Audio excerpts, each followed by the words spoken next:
अस्सलाम वालेकुम, कैसे हैं आप सब। उम्मीद है बिल्कुल खैरियत से होंगे, खुश रहें, आबाद रहें और मेरी वीडियोस को देखते रहें, चैनल को सब्सक्राइब करते रहें। चले जी, आज चलते हैं गज़वा बदर के मुकाम पर, जहाँ पे बदर की लड़ाई हुई थी और 313 मुसलमानों को 1000 कुफ़ार के लश्कर पर फ़तह हासिल हुई थी। तो चलते हैं जी, आप भी मेरे साथ रहिएगा और चैनल को सब्सक्राइब कर दीजिएगा।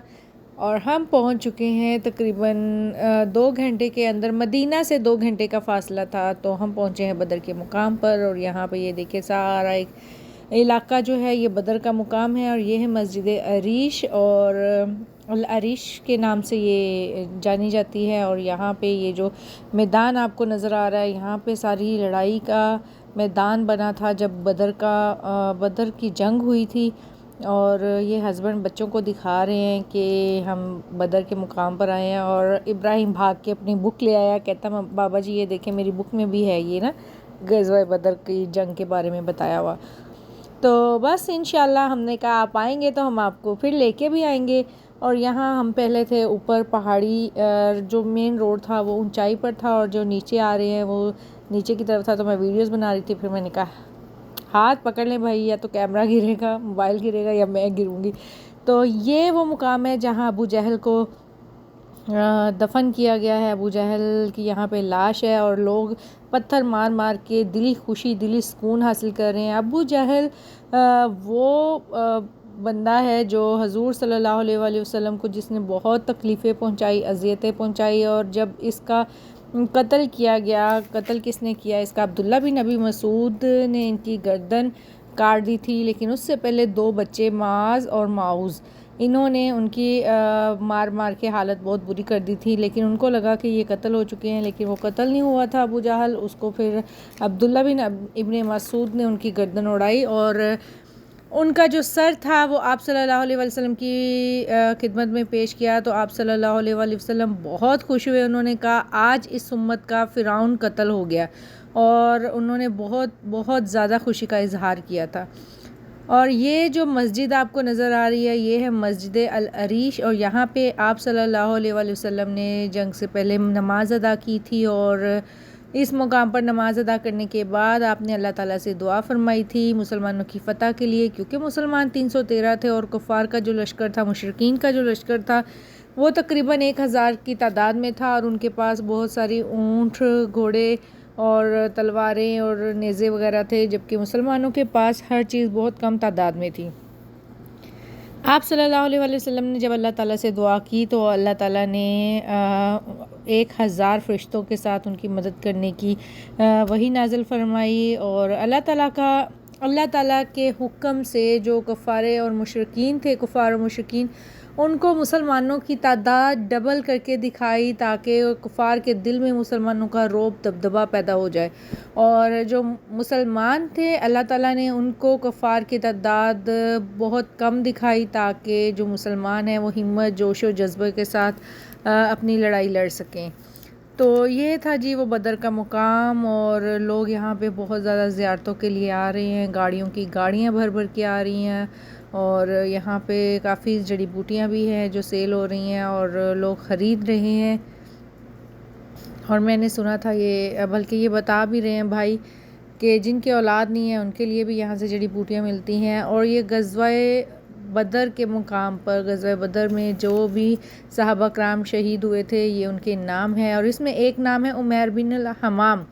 तो इनका वाक़या भी बड़ा ख़ूबसूरत वाक़या है कि जब हजूर सल्लल्लाहु अलैहि वसल्लम ने ना उन सहाबा कराम को जो जंग बदर में थे उनको जन्नत की खुशखबरी सुनाई थी कि जो कुफ़ार के साथ लड़ते हुए आमने सामने, बिल्कुल सामने से कुफ़ार के साथ लड़ते हुए शहीद होगा तो वो जन्नत की खुशखबरी है उसके लिए। तो हज़रत उमैर खजूर खा रहे थे और खजूर की गुठली, अभी खजूर उन्होंने आधी खाई थी, आधी उन्होंने फेंक दी और भागते हुए कुफ़ार की तरफ गए और लड़ाई शुरू कर दी कि ये ना हो कि मैं जन्नत में पीछे रह जाऊँ। तो लड़ते लड़ते वो शहीद हो गए। और हज़ूर सल्लल्लाहु अलैहि वसल्लम ने फरमाया कि बड़ा ही खुश नसीब शख्स है ये, कि ये जो इसने आधी खजूर यहाँ खाई है तो बाकी आधी खजूर ये जन्नत में बैठ के खा रहा है। सुभान अल्लाह।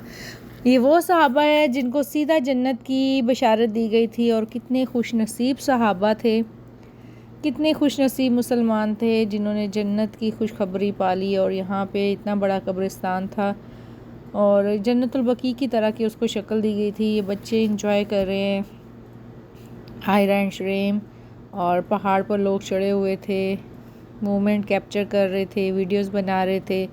और पहाड़ पे चढ़ना तो फिर भी मुझे लगता है इजी है, लेकिन उतरते वक्त ज़रा मुश्किल होती है। और इतना बड़ा कब्रिस्तान था। मैं भी बाद में भी बहुत सारे लोगों की यहाँ पे कब्रें यानी कि दफन हुए हैं, क्योंकि इतने तो मुसलमानों की तादाद भी नहीं थी जितना ये बड़ा कब्रिस्तान है। और ये देखें माशाल्लाह से पूरी एक बस मैं कह रही हूँ आई हुई है और बहुत सारी कारें बसें यहाँ पे ज़ियारत के लिए आ रही है। और कोई मक्का से आ रहा है, कोई मदीना से आ रहा है, कोई किसी और सिटी से आ रहा है। तो अल्लाह ताला सबका आना कबूल करे, आमीन। सब ज़ियारत के लिए आ रहे हैं, सब देखना चाहते हैं कि हज़रत मोहम्मद सल्लल्लाहु अलैहि वसल्लम और मुसलमानों की जो फ़तह थी और जो सहाबा कराम ने शहादत पाई थी उनकी कब्र पे फातिहा पढ़ते हैं। और अब हम जा रहे हैं जी जबल मलाइका की तरफ। यहाँ पे हमने बेर शिफ़ा का भी पूछा था। बेर शिफ़ा कुआं ऐसा कुआं है जिसमें अल्लाह ताला ने शिफ़ा रखी है। और लेकिन हम पूछते रहे कि किस साइड पे, उन्होंने कहा कि वो बंद किया गया है, पता नहीं कंस्ट्रक्शन हो रही है या क्या है, लेकिन फ़िलहाल वो बंद था। तो फिर हम आगे जबल मलाइका, और ये वो पहाड़ है जहाँ पे अल्लाह ताला ने 1000 फरिश्तों से मुसलमानों की मदद फरमाई। अल्लाह आलम, गैब का इल्म अल्लाह ताला ही बेहतर जानते हैं कि वो कौन सा पहाड़ था। लेकिन सब पहाड़ एक तरफ, और ये जो पहाड़ है ना इसका रंग और इसकी ये रेतला सा पहाड़ था। देखिए आपको पता है पहाड़ तो सख्त चट्टान की तरह होते हैं, लेकिन कहते हैं कि जब अल्लाह ताला ने इसके ऊपर फरिश्ते उतारे थे तो ये पहाड़ भी भुरभुरी रेत की तरह का हो गया था।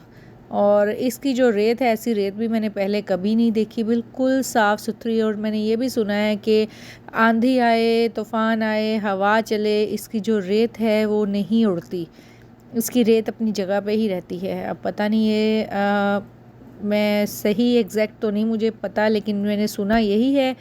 और बाकी मुझसे बेहतर बहुत सारे लोग जानते होंगे, लेकिन मैंने अपनी नॉलेज के हिसाब से आप लोगों को बताया। ये देखें लोग ऊपर चढ़ रहे हैं, नीचे आ रहे हैं, बहुत इंजॉय कर रहे हैं। और जाते हुए तो ऐसे था पाँव जैसे उसके अंदर धंस रहे हैं जिससे ही चला भी नहीं जा रहा था। लेकिन आते हुए थोड़ी आसानी थी और बच्चे बड़े सब इंजॉय कर रहे हैं, ऊपर जा रहे हैं। और ये ऊपर से मैंने पहाड़ के ज़रा दरमियान से उसका व्यू लेना चाहा था कि कैसा है। ये देखिए आपको खुद नज़र आ रहा होगा कि ये एक पहाड़ बिल्कुल डिफरेंट कलर का है और रेत की तरह का है। और इसकी शेप भी बड़ी खूबसूरत ट्रायंगल की शेप में बनी हुई थी और बहुत ही खूबसूरत लग रहा था सबके दरमियान में। और बाकी जितने भी पहाड़ हैं उनका रंग और था, उनका बहुत सख्त चट्टान की तरह का था। ये आपको जैसे नज़र आ भी रहा होगा। और यहाँ पे बहुत सारी बसें अभी आ भी रही हैं ज़ियारत के लिए। और जो ग़ज़वा बदर से आ रहा है वो जबल मलाइका की तरफ भी आ रहा है। तो यहाँ पे फिर हम रुक गए थे, हम ज़्यादा ऊपर नहीं चढ़े थे। तो हस्बैंड का कहना ये था कि जिस पहाड़ों पर फरिश्ते उतरे हों उधर ऊपर जाना हमारे जैसे लोगों का काम नहीं है। अल्लाह ताला बस हमारा आना यहाँ कबूल फरमाए। तो हम बस बिल्कुल थोड़ा सा ऊपर चढ़े थे, लेकिन वो थोड़ा सा भी माशाल्लाह इतना ऊंचा पहाड़ था। और नीचे की तरफ जब आ रहे थे तो ऐसे था जैसे स्पीड से आ रहे होते हैं, लेकिन ऊपर की तरफ मुश्किल हो रही है। तो ये इसकी मैं कह रही थी हस्बैंड को भी, मैंने कहा इसकी रेत चेक करें आप। मैंने चेक किया है तो ऐसे भुरभुरी सी रेत है, हाथों में से फिसल के जा रही है और कुछ भी हाथ पे नहीं चिपक रहा था तो इसकी रेत भी बड़ी खूबसूरत सी थी। अभी हम नीचे उतरे हैं, देखें और माशाल्लाह ज़ियारत के लिए लोग आ रहे हैं। तो ये फिर हमने नीचे उतरे, हमारे शूज़ के अंदर रेत जा चुकी थी। फिर हमने बैठ के शूज़ साफ़ किए अपने। और ये देखें माशाल्लाह लोग कहाँ पे चढ़े हुए हैं, ऊपर तक चढ़े हुए हैं। और कुछ यहाँ पे जंपिंग कर रहे थे, कुछ रेस लगा रहे थे, कुछ उतर रहे थे। फिर हम लोगों ने जबल मलाइका की ज़ियारत के बाद थोड़ा सा ठंडी जगह चेक की, कोई पार्क वगैरह चेक किया, लेकिन हमें पार्क कोई लोकेशन बता नहीं रहा था। तो फिर हम रोड पे एक साइड पे बैठ गए और हमने वहाँ पे नाज़िश बना के लाई थी, मज़ेदार सी मटन कढ़ाई मटन कढ़ाई कह रही हूँ, मटन बिरयानी, और बहुत मज़े की थी। और भाई साहब को हमने कहा था कि आप इसको हमें सबको सर्व करें, तो वो इसको सबको मिक्स कर रहे हैं क्योंकि गरम गरम दम पे थी बिरयानी, जब लेके आए हैं। तो बड़ी मज़े की थी, बहुत मज़े की थी। और साथ में फिर चाय पी हमने, कोल्ड ड्रिंक थी, और बड़ा इन्जॉय किया। और इतनी खूबसूरत जगहों पे बैठ के भी खाना पीना ही अपनी एक बात है। उसके बाद ये हम लोग फिर घर की तरफ आ गए थे, मतलब वहाँ से चल पड़े थे। तकरीबन ज़ोहर की अज़ानें हो चुकी थी जब हम रास्ते से निकले हैं। तो फिर यहाँ पे करीब ही एक मस्जिद थी, वहाँ पे नमाज ज़ोहर अदा की सब ने, और बहुत बहुत ही अच्छा लगा इस जगह पर आकर। इंशाल्लाह अल्लाह ताला आप सबको भी लेके आए जो जो यहाँ पे नहीं आए, और सबका आना कबूल करे, आमीन। और चैनल को सब्सक्राइब करते रहें, वीडियोस को शेयर करते रहें, अपना बहुत ज़्यादा ख्याल रखें, दुआओं में याद रखें। अल्लाह हाफिज़।